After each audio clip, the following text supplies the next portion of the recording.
ও ভাই সাহেব, আমি কিছু বলতে চাই না। এই ভিডিওর আগে আপনারা দেখুন, পরবর্তীতে আপনারা কমেন্ট করবেন। আমি দিল্লি এয়ারপোর্ট থেকে বলছি।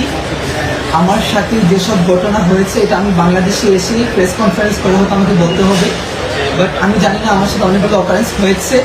এখানে আমাকে প্রায় 40 মিনিটের মতো আমাকে পুলিশ কাস্টডিতে আটকে রাখা হয়েছিল।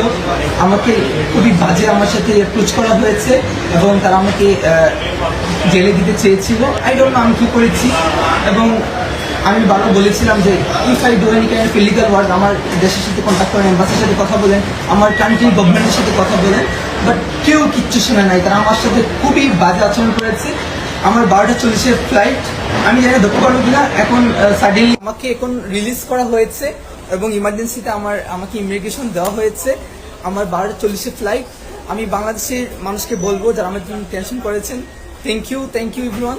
এবং আমি এখন সেফ আছি এবং তাদের সাথে কথা বলেছি, এবং এখন তারা আমাকে অ্যাপ্রোচ করতেছেন যে তারা নাকি ভুল মানুষকে ধরেছেন, বাট তারা আমাকে এত বাজে অ্যাপ্রোচ করেছে। Even one of the police they were abusing me physically, touching me.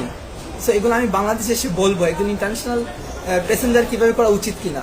So thank you, I am safe now. এবং তারা আমাকে যে অ্যাপ্রোচ করেছিল যে আমি এসআই সন্তোষকে কিল করেছি, এজন্য আমার মোবাইলকে even as I international passenger তারা কি আমার প্রাইভেসি চেক করতে পারে?